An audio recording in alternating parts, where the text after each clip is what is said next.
Namrud ini teman-teman sekalian, setiap hari kalau dia habis mandi, ya, sudah pakai baju singgasananya, dia mau duduk di singgasananya, ya, maksud saya baju kerajaannya ya, dia mau duduk di singgasananya, maka dia pun teman-teman sekalian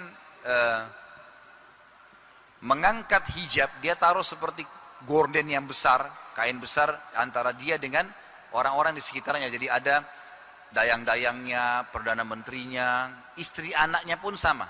Setiap pagi kalau dia habis mandi, dia duduk di singgasana, ditaruh mahkotanya, kemudian tirai diangkat. Nah, kalau tirai diangkat, semua orang sujud sama dia. Lalu berkata, wahai Tuhan Namrud, dipuji-pujilah. Nah, kalau sudah dipuji sebagai Tuhan, apa yang mereka minta dikasih sama Namrud. Minta harta, minta sapi, minta kuda, minta emas, apa saja dikasih sama Namrud. Jadi orang banyak ngakuin dia sebagai Tuhan gitu. Waktu Namrud pertama kali mengaku Tuhan, di hari itu, malamnya dia mimpi. Dia mimpi teman-teman sekalian, dia lihat seluruh wilayah kekuasaannya terbakar dengan api. Bangunan-bangunan istananya banyak yang runtuh, rubuh. Maka dia kumpulin semua orang-orang di sekitar dia. Penasehat-penasehatnya, malam itu juga, kumpul. Saya mimpi begini nih, apa pendapat kalian? Mereka bilang, kami nggak tahu nih. Apa takwilnya nggak tahu, nggak ada ahli takbir mimpi di sini. Kebetulan salah satu orang kepercayaan Namrud bernama Azar. Azar ini ayahnya Nabi Ibrahim. Namrud ini rupanya, karena dia manusia, gitu kan, dia tidak bisa kemana-mana nih, dia cuma bisa duduk singgasananya, orang datang. Baik, bagaimana kalau wilayah-wilayah yang mau sembah dia, mau minta tolong, tapi tidak seperti sekarang ada komunikasi, telepon, orang mau sembah dia bagaimana caranya? Dia suruh si Azar, Azar ini ayahnya Ibrahim AS, ahli buat patung. Buat patung sesuai dengan yang Namrud mau, patungnya Namrud atau patung singa kah, patung apakah, kirim ke sana. Bilang ini Tuhan Namrud yang kirim, sembah itu sama dengan sembah dia gitu. Azar ini kepala pembuat patung, jadi orang kepercayaannya Namrud. Ini ayahnya Nabi Ibrahim AS. Ada satu rupanya penasihatnya bilang, kemungkinan takwil mimpi anda itu adalah kerajaan anda akan hancur. Kerajaan anda akan hancur. Lalu kata Namrud, instruksi aneh pada saat itu dia bilang, kalau begitu semua anak laki-laki yang lahir malam ini di Babilonia bunuh. Kebetulan, secara kebetulan dengan hikmah ilahi, malam itu Ibrahim alaihissalam lahir. Azar kan hadir di situ. Tahu nih, dia pulang ke rumahnya, dia bilang sama istrinya, Namrud sudah keluarin instruksi aneh nih. Semua laki-laki disuruh bunuh anak laki-laki lain. Ini Ibrahim nanti dibunuh nih. Bawa lari ke hutan. Dibawalah ke hutan. Ibrahim alaihissalam hidup tentu di sana. Kita tidak bahas masa kecilnya. Ringkas cerita waktu Ibrahim alaihissalam diutus oleh Allah. Umurnya 40 tahun. Waktu diutus menjadi nabi 40 tahun, gitu kan? Ibrahim alaihissalam. Ibrahim alaihissalam masuk. Jadi selama 40 tahun, waktu itu Namrud waktu Ibrahim lahir umurnya 30 tahun. Jadi 40 tahun ke depan dia berkuasa, mengaku sebagai Tuhan, orang-orang semua akuin. Ibrahim alaihissalam lahir waktu Namrud umur 30. Selama 40 tahun baru dia dinobatkan jadi nabi, kan gitu. Nah, waktu dinobatkan jadi nabi, jadi Namrud selama 40 tahun ini diakui sebagai Tuhan. Bayangkan kerajaan yang sangat besar seperti itu, 40 tahun dinobatkan jadi Tuhan dan diakui oleh masyarakatnya. Ringkas cerita, Ibrahim alaihissalam diutus oleh Allah subhanahu wa ta'ala. Datang Ibrahim alaihissalam, hari pertama berdakwah, Ibrahim tidak tunda alaihissalam. Jadi Namrud rupanya bangun sebuah, kalau kita tempat ibadah ya, mungkin masjid kalau kita, kalau orang mereka itu dulu kayak biara lah. Ya. Dibangun bangunan besar, bangunan itu bertangga sampai sekarang di Irak ada, di Babilonia ada. Peninggalan Namrud masih ada sekarang. Ada tempat kayak ibadahnya mereka, itu di dalam ruangan, teman-teman sekalian, di kiri kanan bangunan, kalau masuk ke dalam, itu tempat-tempat patung. Patung-patung, macam-macam patung, ada puluhan, mungkin belasan atau puluhan patung bisa dimuat di situ. Dan yang paling ujung tengah-tengahnya patungnya Namrud. Setiap hari masyarakat Babylon datang ke situ, bawa sesajen, ya, minta-minta, dianggap ini dewa inilah, dewa angin lah, dewa ini, dewa itu, dikasih nama-nama sama mereka. Dan patung ini teman-teman ditaruh di tempat yang agak tinggi. Untuk naik ke situ harus ada tangganya. Dan tidak boleh ada orang selain penjaga kuil yang dianggap suci oleh mereka naik nyentuh patung itu, Tuhan mereka. Kalau nyentuh bisa kualat, nggak boleh nyentuh. Baik, ringkas cerita, penjaga kuil ini pun punya baju khusus. Kalau misalnya ada yang mau kasih sajen, ini saya mau kasih untuk dewa ini misalnya, maka si penjaga itu yang antar ke atas. Baru sudah ditaruh, baru kemudian dia berdoa, gitu-gitulah ya. Ibrahim alaihissalam pada malam itu, hari diutus jadi oleh Allah SWT, datang ke kuil itu. Orang-orang lagi pada nyembah-nyembah nih. Ibrahim alaihissalam bajunya biasa, bukan baju penjaga kuil, naik ke tangga tadi. Terus didatangi sama Ibrahim patung pertama. Orang semua pada ngelirik, karena ini bukan pengurus kuil. Ibrahim tidak dikenal, karena selama ini bukan di Babilonia, dia di luar Babilonia kan. Kan dia dibawa di hutan waktu dia masih kecil gitu kan. Jadi kisah Nabi Ibrahim alaihissalam yang dia lihat bulan, dia bilang ini Tuhanku, matahari. Dalam Al-Quran, itu di hutan tuh, gitu kan. Di hutan, dia mencari tahu mengenal Allah Subhanahu Wa Taala. Ringkas cerita, Ibrahim alaihissalam naik, orang semua jadi hening, berhenti beribadah. Terus tiba-tiba mata mereka ke arah Ibrahim. Ibrahim alaihissalam lihat sesajen di situ ada, diambil sama dia. Lalu diangkat sama dia. Dalam beberapa athar disebutkan Ibrahim sempat menggigit sebuah apel, gitu. Dia nggak makan. Jadi selama ini sesajen, jangankan disentuh ya, ngantar sendiri bisa kualat ke patung, apalagi nyentuh. Ibrahim alaihissalam makan, lalu Ibrahim, dia tidak telan, dia cuma makan, lalu dia bilang, wahai yang dianggap Tuhan oleh masyarakat Babilonia, dia aja ngomong tuh patung, apa kau tidak marah saya ambil sesajenmu? Tentu patung tidak ada nyaut. Patung mau bicara apa? Nggak mungkin. Diulangi sama dia, wahai yang dianggap Tuhan oleh masyarakat Babilonia, apa kau tidak marah saya ambil sesajenmu? Sama saja, patung pasti nggak ada suaranya. 3 kali sama. Apa yang terjadi teman-teman sekalian? Ibrahim alaihissalam ambil apel tadi, dibuang dari mulutnya yang sudah digigit, diambil apel itu dilempar ke wajahnya patung itu. Lalu jatuhlah apel itu kan. Pastilah patung nggak bisa buat apa-apa secara akal sehat gitu. Lalu kata Ibrahim alaihissalam, wahai yang dianggap Tuhan Babilonia, kau nggak bisa marah? Kau nggak marah saya lempar wajahmu dengan apel tadi? Tentu tidak ada sautan. 2 kali, 3 kali. Kata Ibrahim, kau tidak layak untuk disembah. Pindah lagi ke patung sebelah, dibuat sama. Patung sebelah, dibuat sama. Semua patung dipermalukan oleh Ibrahim alaihissalam. Orang-orang di kuil ini bengong melihat kejadian ini. Nggak ada nih, nggak ada kualat, nggak ada putus tangannya, nggak ada buta matanya, nggak ada khurafat yang selama ini disebarin. Sampai selesai Ibrahim mutar, di ujung sebelah kiri, dari kanan dia mulai kiri. Lalu dia mengatakan, wahai masyarakat Babilonia, lihat nggak yang ini yang kalian sembah nih? Apa yang mereka bisa buat? Makan mereka tidak bisa makan sesajen yang kalian kasih. Ngapain kasih makanan? Tuhan kalian ada namanya Allah. Ikutilah saya karena saya utusannya, saya akan pandu kalian ke Allah itu. Orang-orang pada diam. Sempat ada yang bilang, bubar aja bubar, ini Ibrahim orang gila nih. Bubar mereka. Ibrahim bilang, sebentar, sebelum bubar saya sampaikan ya, kalau kalian tidak mau berhenti, saya akan buat tipu daya dengan Tuhan-Tuhan kalian nih. Mereka belum tahu Ibrahim mau buat apa nih. Bubar. Tinggal penjaga kuil yang dianggap orang suci tadi. Ibrahim rupanya keluar cari kampak. Naik di atas itu, dihancurin tuh patung-patung. Kepalanya dipotong, tangannya dipotong, kakinya dipotong. Penjaga kuil sendiri ketakutan lihat Ibrahim. Ini Ibrahim luar biasa nih. Tidak takut kualat, ini kualat. Dan ini keyakinan 40 tahun nih. Bukan baru gitu. Semua dihancurin sama Ibrahim alaihissalam, sudah berantakan tuh tempat. Lalu yang ditinggalkan oleh Ibrahim patungnya Namrud yang paling besar. Oleh Ibrahim diambil tuh kepala-kepala patung, ditaruh di patungnya Namrud. Terus kampaknya ditaruh di tangannya patung Namrud. Udah, Ibrahim tinggalin tuh. Besok pagi orang Babylon mau nyembah seperti biasa, berantakan semua di tempat ibadahnya mereka. Mereka bilang, dalam Al-Quran diceritakan, siapa yang membuat ini pada Tuhan-Tuhan kami? Kata penjaga kuil, tuh yang tadi malam namanya Ibrahim tuh. Panggil, panggil. Datang Ibrahim alaihissalam. Apa kau lakukan ini Ibrahim pada Tuhan-Tuhan kami? Kata Ibrahim, kok tanya saya? Yang pegang kampak siapa? Kan kampak ada di situ tuh, yang besar. Tanya kalau dia bisa ngomong, gitu. Maka Allah bilang kembali ke diri mereka, kayaknya memang kita yang salah nih, gitu kan. Mereka bilang gitu. Tapi rupanya ada satu orang situ nggak mau, fanatik buta. Enggak, kita harus lapor kepada Tuhan terbesar nih, Namrud. Gitu. Kata Ibrahim, nggak usah lapor, saya ke sana. Waktu itu kebetulan pagi hari kan, Namrud lagi kayak tadi, lagi pakai baju singgasananya, orang bondong-bondong masuk yang punya hajat. Ibrahim ikut tuh sama orang-orang. Begitu tirai diangkat, orang semua sujud kepada Namrud. Ibrahim nggak sujud, berdiri sendiri. Ini baru pertama kali 40 tahun ada orang tidak sujud pada Namrud. Baru ini. Namrud tanya, siapa kamu ini? Berani benar nggak sujud dengan saya? Ibrahim seorang nabi.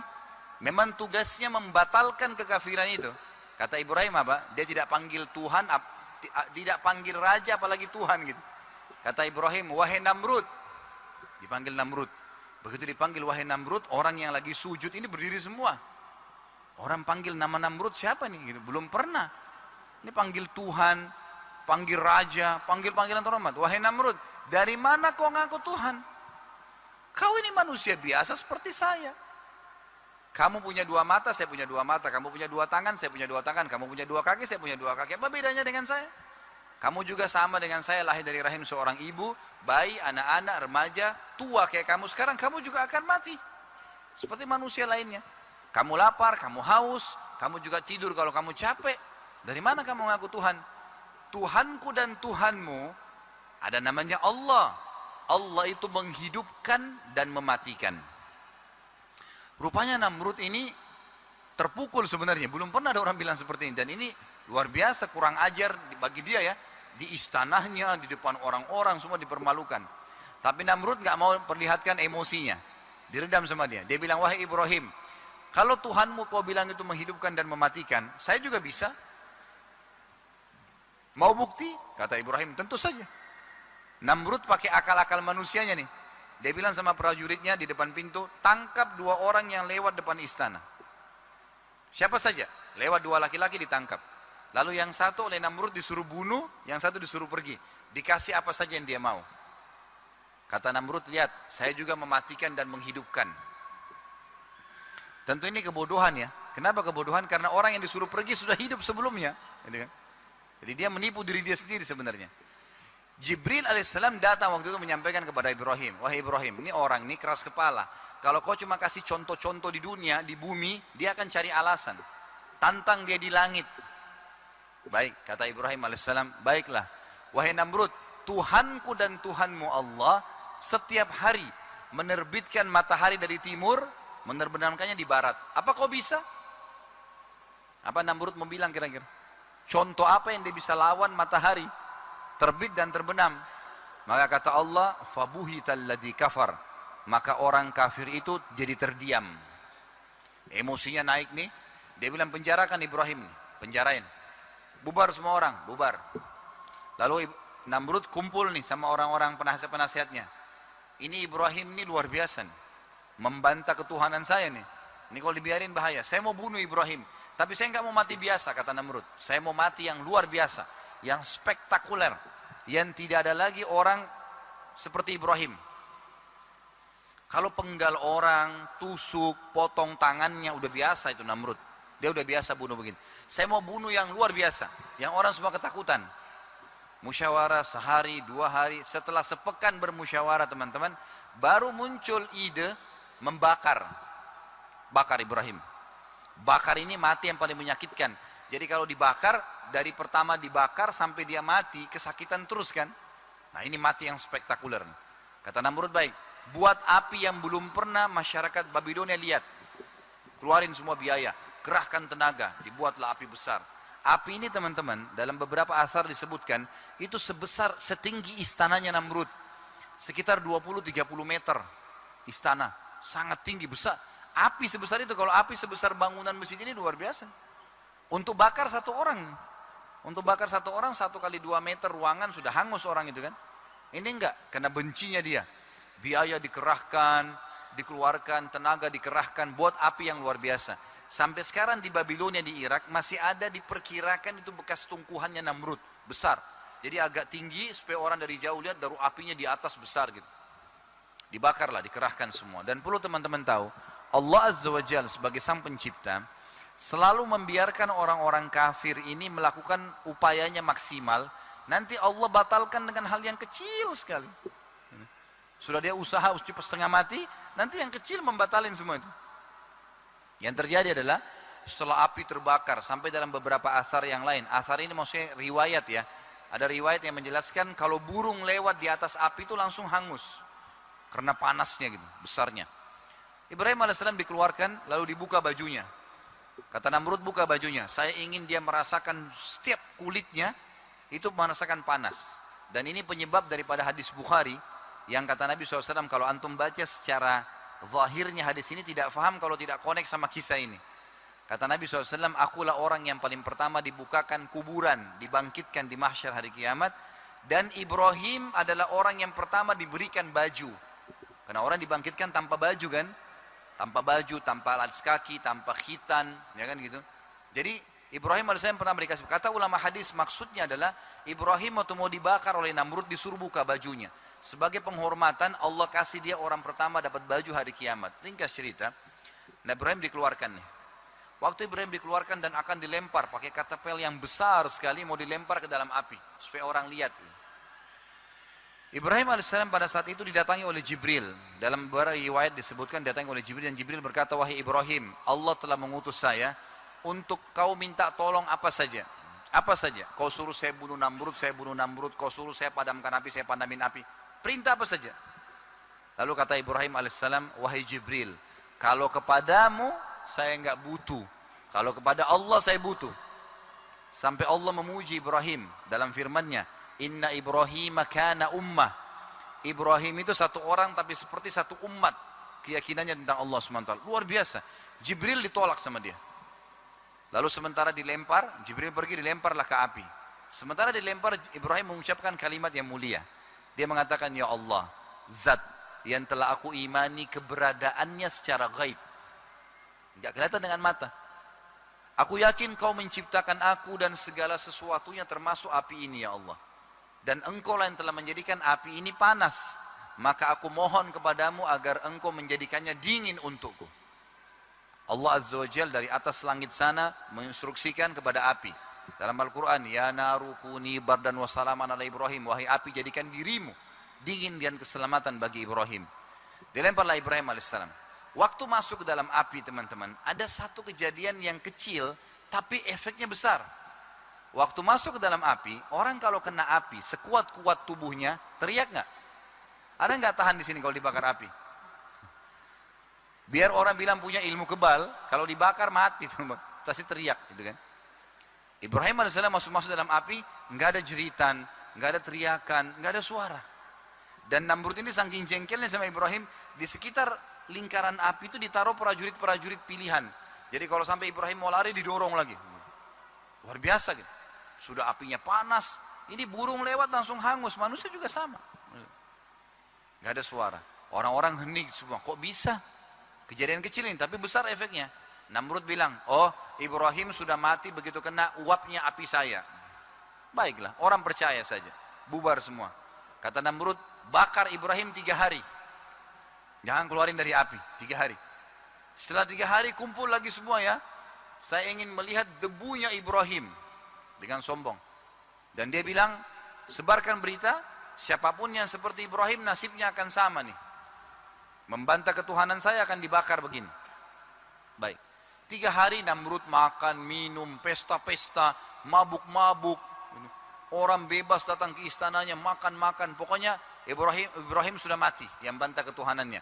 Dan orang makin yakin dia Tuhan selama 3 hari itu. Ringkas cerita teman-teman, setelah 3 hari kumpul lagi semuanya. Namrud di situ, jutaan pasang mata menyaksikan. Kata Namrud, padamkan api. Saya mau lihat debunya Ibrahim. Mereka kaget, waktu dipadamkan api, Ibrahim alaihissalam ada duduk di tengah-tengah tungkuhan api mereka.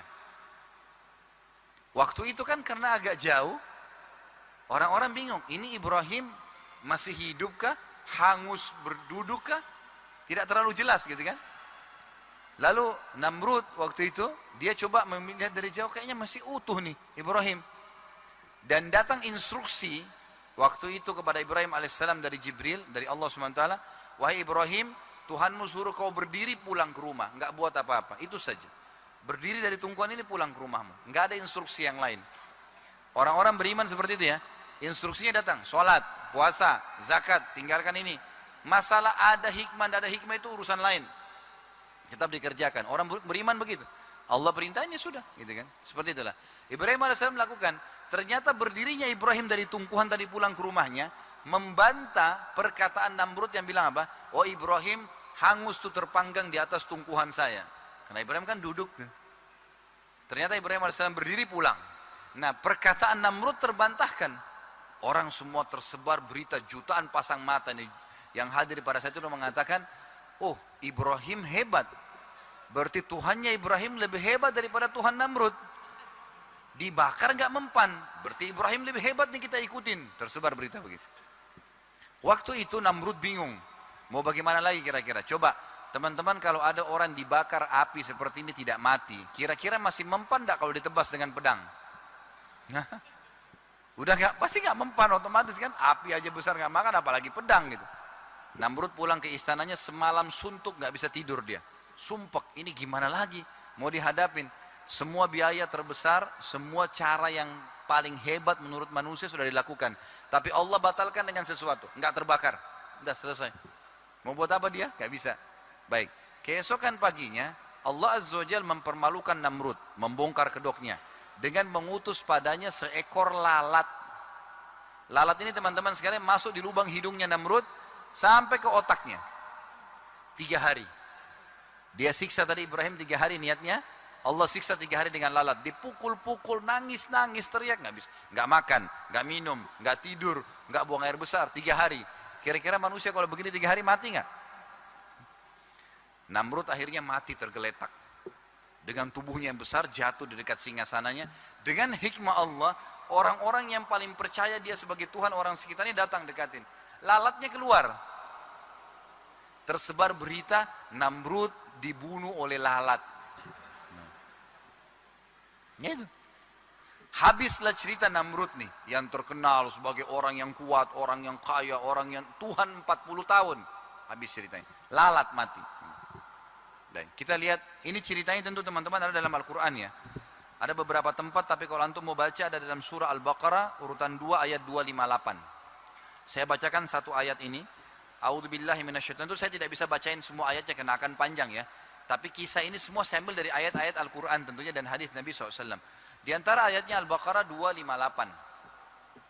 A'udzubillahi minasyaitonir rajim. Alam tara ilal ladzi hajja Ibrahim fi rabbih an atahu Allahul mulk. An atahu Allahul mulka idh qala Ibrahim rabbiyal ladzi yuhyi wa yumiitu qala ana uhyi wa umiit. Qala Ibrahim fa inna Allah ya'ti bisyamsi minal masyriqi fa'ti biha minal maghribi fa buhita alladzi kafar wallahu la yahdil qaumadh dhalimin. Tidakkah engkau melihat orang yang telah berdebat dengan Ibrahim tentang Tuhannya? Tadi Namrud dengan Ibrahim lagi debat ya.